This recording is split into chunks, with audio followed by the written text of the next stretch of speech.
allow me to explain what happened. Not necessary. I think it's pretty obvious what's going on here.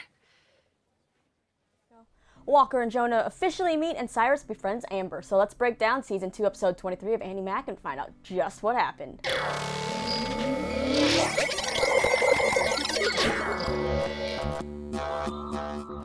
Rise and shine on, you lovely people. Lisa here with another Andy Mack recap. That's right, it's Andy Mack time. So the second season is coming to a close very quickly. We only have 2 more episodes left after this one. And from what I hear, it's going to be kind of a doozy. So be sure to subscribe if you haven't so you don't miss my recaps of those episodes. So this week's episode, we finally have the whole Klepto Morgan storyline back in the focus. And we find out what happens when Walker meets Jonah. Will it be awkward? Will it be cool? What else? We also have Cyrus continuing the trend of befriending the people the rest of his friends are not fans of, but I kind of like it. And we also may actually know who Buffy's true crush is. Yeah, that whole thing last episode could have just been a red herring. So let's just go ahead and break down the episode. First, let's dive into this whole Bowie, Miranda, and Morgan storyline. So Miranda and Morgan surprise Bowie at the record store. They're supposed to go to lunch, but it's more like Miranda's supposed to have lunch with Bowie, and she brings Morgan as a surprise. Not sure that's a fun surprise. Bowie's a great guy, and he still has to clean up the store, so he tells them to wait for him, but of course Morgan's bored. She's like 7, so Bowie distracts her with some music boxes. When it's time to go to lunch, Bowie realizes that there are only 4 music boxes when he thought that there were 5, but Morgan's like, nope, that's all. So Bowie's questioning it as well, and he just kind of brushes it off as like, oh, okay, maybe there were only 4. But as they go to head out of the door for lunch, they hear this faint sound of a music box, and well, what do you know, that little demon child had it in her coat pocket the whole time, and she tries to pretend like, I didn't know how it got there. I mean, we can all relate. I'm pretty sure I did that as a kid too. But instead of scolding Morgan, Miranda basically just brushes it off and it's like, it's okay, no one's mad, just put it back. It's fine, we'll be good, let's just go to lunch. What? Bowie's just kind of like, you can tell the look of disappointment on his face, and he's like, are you gonna do something more? And she's like, well, what do you want me to do? But the thing is, it's not his place to really tell her how to parent her child, so he kind of bites his tongue and just goes along with it. Yeah, it's kind of annoying. Miranda thinks this is no big deal. I mean, yes, kids will be kids, but this seems to be a recurring thing. You gotta set some kind of boundaries. Well, after lunch, all the tea's finally spilled. He brings up how she didn't do anything to tell Morgan how that was wrong and asks if Morgan has done this before. And Miranda's just like, oh, she's a 7-year-old kid. That's what they do. That's no harm, no foul. Ugh, Jesus. Then we learn it was indeed Morgan who took Andy's stuff from Andy's shack, and it is Miranda who secretly put it back. Oh, hell no! So now Bowie's feeling extra bad for having to, for going along with Miranda and letting Andy have to apologize to Miranda and all this, and Bowie's basically like, you know what, peace out, gone. You made me doubt my own daughter. And even worse, you made Andy doubt herself. Yep, something you should never do is break someone's trust, and Miranda broke Bowie's trust. And we see Bowie tell Bex and Andy that Miranda and Morgan are now out of his life. I see you there, Bex and Andy. I think this is giving some Bexy shippers a little bit of hope. But are Miranda and Morgan really out of his life? It doesn't seem like that big of a town they live in, so I guess we'll just have to wait and see. But it was really hard to watch Miranda basically make excuses for her kid and just let the kid run all over her. It's like, I feel like it definitely stems from some type of insecurity, and we don't know a lot about Miranda's backstory, which I think that would be interesting to explore to see why she is the parents the way she does and all of this, but the story's not about her, the show's not about her, so I doubt we will ever get that. But I'm glad that Bowie is now, looking back at all this and being like, no, this was not a good relationship. Next up is our fun, unlikely duo of Amber and Cyrus. So Cyrus is going to visit his mom at her office. If you remember, his parents are therapists, and there he runs into Amber. He then goes to see Amber at the Spoon later, where she's working, to apologize kind of for how he reacted when he bumped into her, and she actually starts to open up to him, asking if therapy works and how this is something that her parents suggested with all the hardships they've been going through at home. I think they've mentioned before that her dad lost his job, and that's why she's working at the Spoon. It's a lot, but she also reveals that she's more comfortable talking to, not adults. She just feels like they don't understand. And Cyrus actually chimes in. He's like, yeah, I totally get you. And you can see that this therapist has been passed on to Cyrus. And these two actually really start to connect and understand each other. Things take a turn though when Amber's like, you know what? I feel like I can share my darkest, deepest secrets with you, and I have some things that are really dark. And so Cyrus is like, you know what, lay it on me. And well, she does. I spit on the hamburgers, and then I like to watch people eat them. Yeah, I'm pretty sure that's not quite the dark secret we were thinking Amber would reveal. But you know what? That thing right there, that's a nightmare for if you go to a lot of restaurants. I feel like sometimes you look around and you're like, if you have a waiter who just seems agitated, you're like, did I do something to make them mad? Did they do something to my food?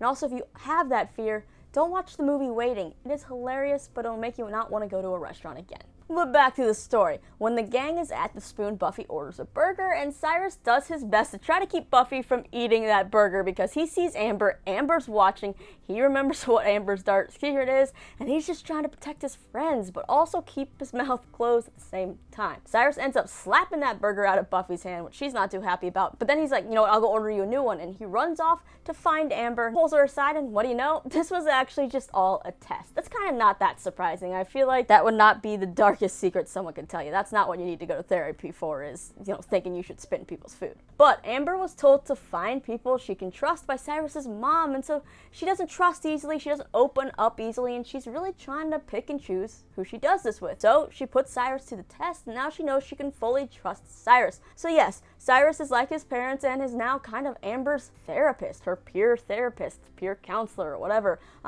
So now maybe we'll get to know more of the real Amber, and I think it's about time. This was a storyline I was excited for earlier in the season, then they just kind of like brushed it off for so long, but I'm glad it's coming back. Now let's find out what happens when Jonah meets Walker. So Andy, Bex, and Cece are at this art festival, and of course, Bex and Cece are arguing over the art for Cloud 10. Andy then turns around and, surprise, sees a charcoal drawing of her hanging up with a first place ribbon on it. And she has to explain to Cece and Bex why that exists and who Walker is. I mean, it's an art festival. It seems like Walker's at all the art festivals, so it is no surprise when he magically appears and introduces himself. And now Bex wants a picture of Andy and Walker with the award-winning drawing. And she asks them to move a little bit closer, so he puts his arm around Andy and, well, with timing, of course, Buffy and Cyrus show up at that moment. And then walking up behind them is Jonah. So yeah, making the situation even more awkward. Now from the teaser last week we saw for this episode, and of course this first little bit of the scene, we feel like Jonah's going to be upset again, right? He's gonna pout, he's gonna be like, oh, you're what are you doing? But we get this.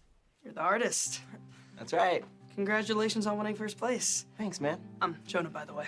I'm Walker. Nice to finally meet you. Yeah, Jonah is nice to Walker and even wants to buy the drawing. Like, they're getting along, and it surprises pretty much everybody in that room. He and Andy then walk around the art festival, and Andy says, she was nervous for them to meet, but Jonah says he's fine with everything because he's the one wearing the bracelet. So he's not threatened by Walker anymore because Andy basically chose him. He's got that reassurance in the bracelet now. So I kind of wish he had that confidence before with the whole situation, but I'm glad that he does have it now. Lastly, let's talk about Buffy's Crush, which was hinted at the last episode. So the end of last episode, Cyrus was guessing, and he thought, and so did I, and a lot of other people, I think maybe, that Jonah was the crush because that's the picture that Cyrus showed Buffy, and Buffy just went silent awkwardly. She didn't deny it, and you would think if that wasn't the case, she would flat out deny it.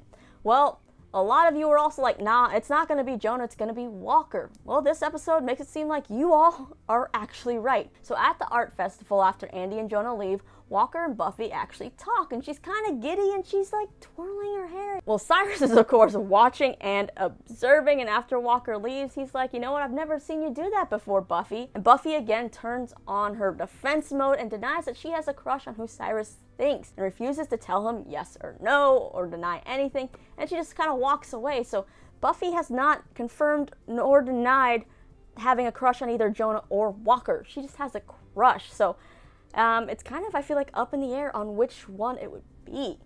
I feel like Jonah, obviously, when Buffy said this could never happen, that would lean more towards Jonah. Walker, Andy and Walker never dated. They kind of flirted, but there was nothing there. I don't think Andy would be super mad if Buffy had a crush on Walker. The only thing that's not as believable here is that I feel like Buffy and Walker have never actually interacted. Maybe at the bar mitzvah they ran into each other, said hi, but that was like it. All she knows of Walker is basically what she has heard Andy talk about when Andy's venting about what she should do between Walker and Jonah. So that's a weird way to kind of develop a crush on someone you don't actually know. So I'm curious how they develop this Buffy storyline and which direction it is going.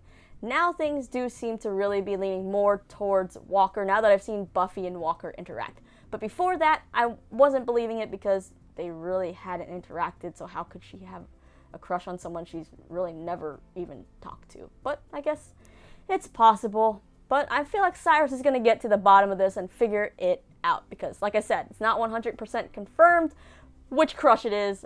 Buffy hasn't denied either one, so we'll see. But yeah, to sum up this episode, I am happy Bowie finally learned the truth about Morgan and Miranda and apologized and got that whole thing behind them. Definitely gives the Bexy shippers some hope. And I love that Amber's back and we're seeing her open up, but also still kind of have that little hint of the evilish side, which I like. Not like mean side, but the little evilish side. And I love what Emily Skinner did with that performance in this episode. So that Amber-Cyrus dynamic, I loved seeing Cyrus, you know, be with TJ and that whole dynamic. So I feel like that's the same kind of thing with this Cyrus-Amber thing, minus, you know, any kind of romance thing. But having him befriend the foes of his pals, I think that's just a lot of fun. And the show also, I love that this episode highlights therapy. You know, that's something that a lot of people are, I feel like, from people I know, are kind of more ashamed to talk about. It's the same with, you know, the anxiety storyline they had.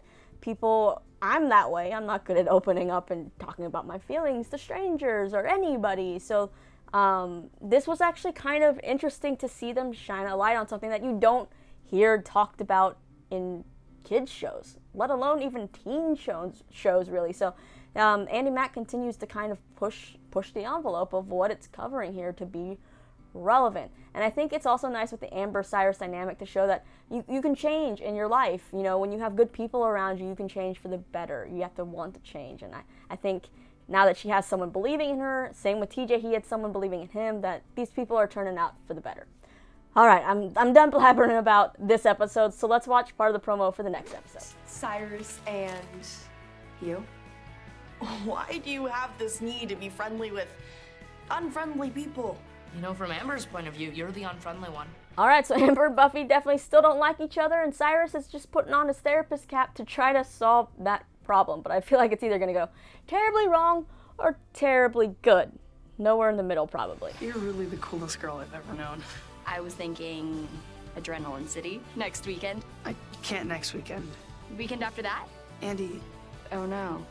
Ah, yes, we have Andy and Jonah finally going on their first date, and then it seems like Jonah has some kind of secret because he keeps putting off when their next one's going to be. Everybody's got a secret, right? What could he be hiding? Well, thankfully, we don't have to wait a long time to find out. We don't have to wait a full week. Yeah, I actually got a press release earlier today on my phone from Disney Channel that says the first part of the two-part finale, because there's only 2 episodes left, the first one's going to air this Friday, August 10th at 7:30 p.m., right before the premiere of the latest DCOM, the remake of Freaky Friday.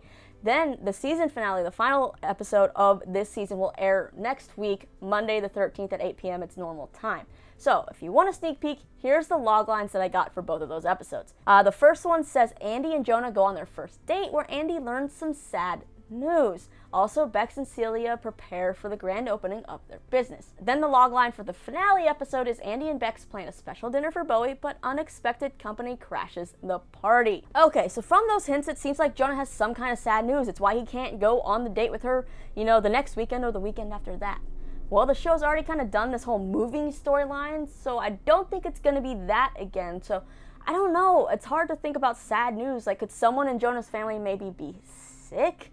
I don't know. What could it be? What could be holding Jonah back? Because now he and Andy are finally in a really good place. They both understand each other, and now he's blowing off dates. So, yeah, I wonder what that could be. It's some kind of family issue. And then with the mention for the finale of the unexpected company during Bowie's dinner, that kind of makes me think Morgan and Miranda might be back, but I kind of hope they aren't. Otherwise, who could the unexpected company be? Could it be one of the other guys from Bex's past? I don't know. So hit me up in the comments and let me know who you think those people are going to be and what you think is coming up in the finale episodes, and also your thoughts on this week's episode. Are you happy that Bowie broke up with Miranda? Are you excited to see more of Amber and Cyrus together? What do you think about Buffy's Crush? Let me know all your thoughts and theories. Then you can hit that subscribe button and thumbs up if you like what you see, because I'm always here doing recaps. And right over here I have some exclusive interviews with Kristen Bell, as well as some other cool people. And stay tuned, I got more interviews coming with In Real Life and the cast of To All the Boys I've Loved Before and more. So yeah, Lisa here, signing off. See you guys later.